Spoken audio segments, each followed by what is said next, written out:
இசை டிவி மெய்யன்பர்கள் அனைவருக்கும் அடியன் பணிவான ஆத்ம வணக்கங்கள். இப்போ ஒரு விசேஷமான தகவலை நம்ம பார்க்கறக்கு வரோம். என்னென்னா, நமக்கு பணம் தனம் வர சித்தர்கள் காமிச்சிட்டு போன ஒரு சரியான பாதை எது அப்படிங்கிறத பார்க்க போகிறோம். சித்தர்கள் நமக்காக தெரிவித்த பல அதிசயமான விஷயங்கள் உண்டு. மனிதன் அனுபவிக்கணும் அப்படிங்கிறதுக்காக நிறைய நல்வழிகளை நமக்கு காமிச்சிருக்க வராங்க. விதியை மீறி மனிதன் அவன் மதியை கொண்டு வாழ்வதற்காக அவங்க கண்டுணர்ந்து, ஞானத்தால் கண்டுணர்ந்தது, அனுபவித்து கண்டுணர்ந்த விஷயங்களை எல்லாம் மனிதர்களுக்கு சாஸ்திர வாயிலாக நமக்கு கொடுத்துட்டு போயிருக்க வராங்க. நம்ம ரொம்ப எளிமையாக எடுத்து பயன்படுத்திக்கிறோம். அதை நாம் ஒரு சில விஷயத்தில் போட்டு குழப்பி அது சரியான இலக்கில் பயன்படுத்தாமல் தவற விட்டுடுறோம். அந்த வகையில் எல்லோரும் சரியான இலக்கில் பயன்படுத்தணுன்றதுக்காக வேண்டி இந்த பதிவு சொல்லப்பட்டிருக்க வருது. அதாவது தனத்தாரை அப்படின்னா நமக்கு சகல நலன்களையும் சகல வளங்களையும் நம்முடைய தேவைகள் யாவையும் கொடுப்பது. குறிப்பாக பொருளாதாரம் கூட வச்சுக்கு வரலாம். இதையெல்லாம் தரக்கூடிய ஒரு நட்சத்திரம் நமக்காக இருக்குது. அதுதான் நம்முடைய தனத்தாரைன்னு சொல்லுவாங்க. தாரை என்றால் நட்சத்திரம். ஒவ்வொருவருடைய நட்சத்திரத்துக்கும் அடுத்த நட்சத்திரம் தான் தனத்தாரை நட்சத்திரம்னு சொல்லுவாங்க. இறைவனால் நமக்காக உண்டாக்கப்பட்ட ஒரு நட்சத்திரம், தனத்தை கொடுப்பதற்காக உண்டாக்கப்பட்ட நட்சத்திரம் எதுன்னா நம்முடைய மறு நட்சத்திரம் தான். அந்த நட்சத்திரம் வெள்ளிக்கிழமை, சுபமங்கலமான மகாலட்சுமி கடாச்சாரம் நிறைந்த ஒரு நாள் வெள்ளிக்கிழமை. தனத்துக்கே உரிய ஒரு நாள், தன ஒளி வீசக்கூடிய ஒரு நாள் எதுனா வெள்ளிக்கிழமை தான். அந்த வெள்ளிக்கிழமையில் நம்முடைய தன நட்சத்திரத்துடைய ஓரை பார்த்திங்கனாக்கா 3 தடவை வரும். அதாவது அதிகாலையிலிருந்து இரவு வரல எடுத்துட்டோம்னா 3 முறை வரும். அதில் ஏரண பொழுதுன்னு சொல்லக்கூடியது விடியற் காலையிலேருந்து மதிய உச்சி காலத்துக்குள்ளே வரக்கூடிய ஒரு நேரத்தை நம்ம எடுத்து கையாண்டுக்கு வரணும். நம்முடைய தன நேரம் அப்படின்னு இருக்க வரும். அது நம்முடைய தன கிரகத்துடைய ஆட்சி நேரம்னு சொல்லுவாங்க. அந்த ஓரைன்னா ஆட்சி நேரம் அப்படின்னு எடுத்துக்கு வரலாம். 1 மணி நேரம் இருக்க வரும். இந்த 1 மணி நேரம் அப்படிங்கிறது எந்த கணக்குன்னா, காலையில் சூரிய உதயத்திலிருந்து 1 மணி நேரம் கணக்கெடுத்துக்கு வரணும். இன்றைக்கி சூரிய உதயம் 6 மணிக்கு அப்படி எடுத்துட்டா 6 மணிலேருந்து 7 மணி வரையில் ஒரு ஓரை இருக்க வரும்.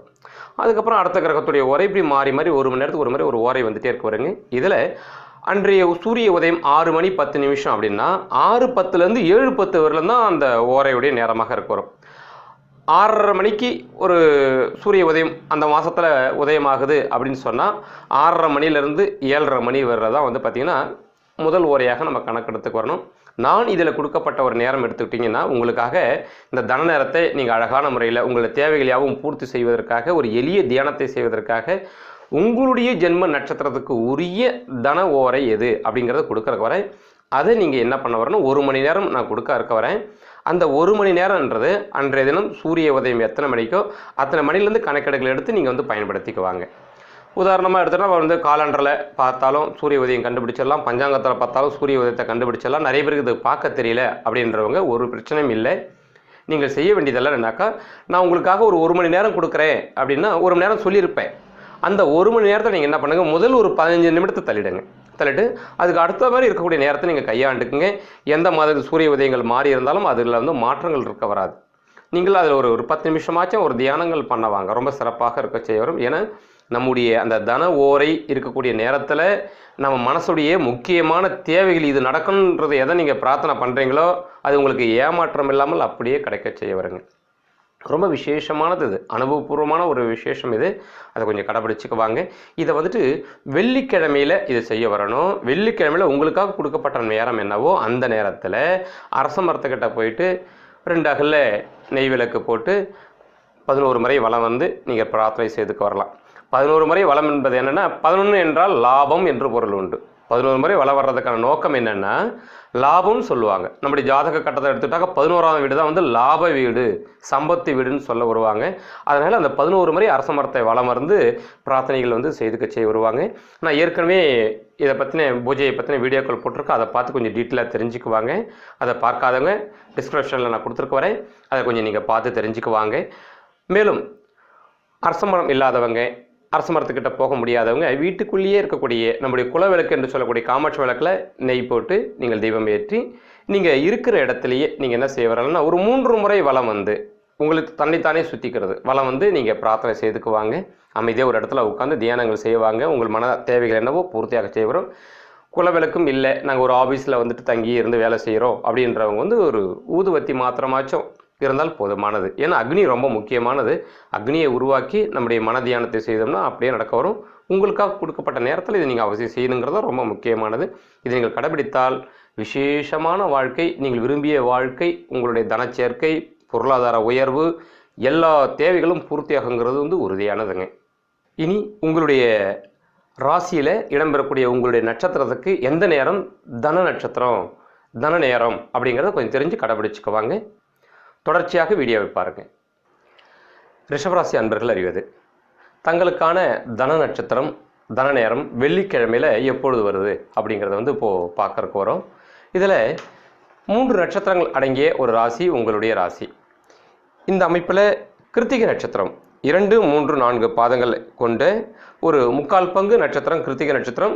இந்த கிருத்திகை நட்சத்திரத்துக்கு எடுத்துக்கிட்டோம் அப்படின்னா யார் தன கிரகம்னா ரோகிணி என்று சொல்லக்கூடிய சந்திர பகவான் தான் உங்களுக்கு தன கிரகமாக வரக்கூடிய நபர் தாங்க.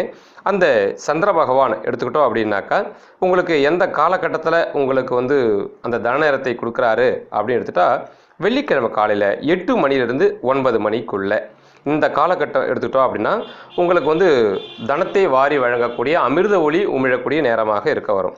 அடுத்தபட்சமாக எடுத்துக்கிட்டோன்னா ரோகிணி நட்சத்திரம். இந்த ரோகிணி நட்சத்திரம் அப்படிங்கிறது பார்த்திங்கன்னா சந்திர பகவானுடைய நட்சத்திரம். இந்த நட்சத்திரத்துக்கு தனத்தை தரக்கூடிய நட்சத்திரம் யாருன்னா மிருகசீரிட நட்சத்திரம், மிருகசீருஷம் அப்படின்னு சொல்லிக்க வரலாம்.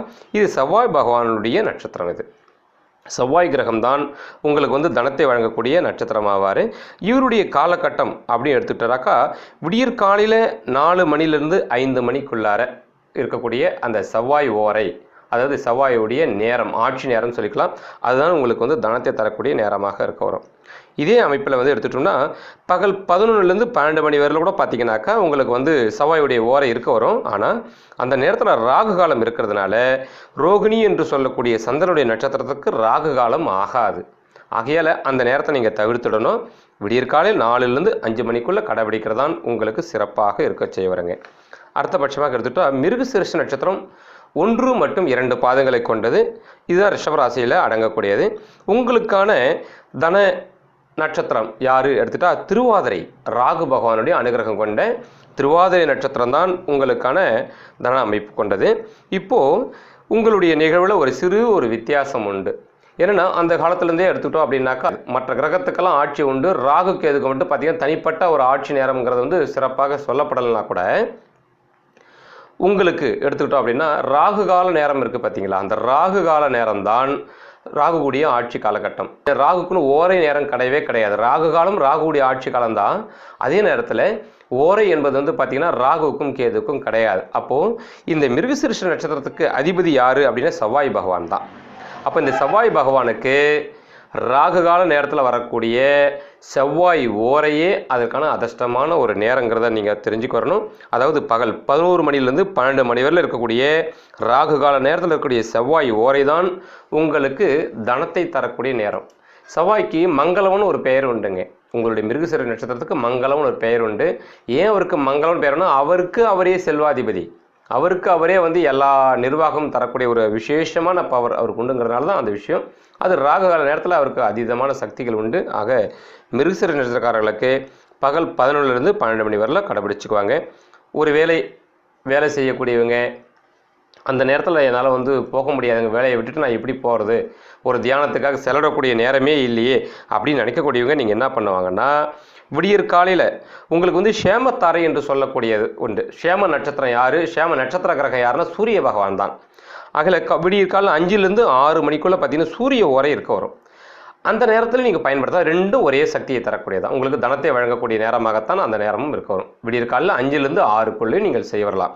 சரியானது 11 மணிலேருந்து 12 மணி வரையில தான் உங்களுடைய தன ஓரை. அதுதான் முடியாதவங்க, என் சூழலில் கடைபிடிக்க முடியாத அந்த நேரத்தில் அப்படின்றவங்க மட்டும் ஷேமத்தாரை, உங்களுக்கு ஷேமத்தை தரக்கூடியது நலன்களை வழங்கக்கூடிய கிரகம் சூரியன். சூரியனுடைய ஓரை 5லேருந்து 6 மணி இருக்கிற நேரத்தை நீங்கள் கொஞ்சம் பயன்படுத்திக்குவாங்க. அப்படி பயன்படுத்தும் பட்சத்தில் உங்களுடைய மன பிரார்த்தனைகள், உங்களுடைய தேவைகள் யாவும் பூர்த்தியாக செய்ய வரங்க. இதை கடைபிடித்து ரிஷபராசிக்காரர்கள் வாழ்வாங்க, வாழ வேண்டும் என்று சொல்லி இந்த உரையை பூர்த்தி செய்கிறேன். நன்றி, வணக்கம்.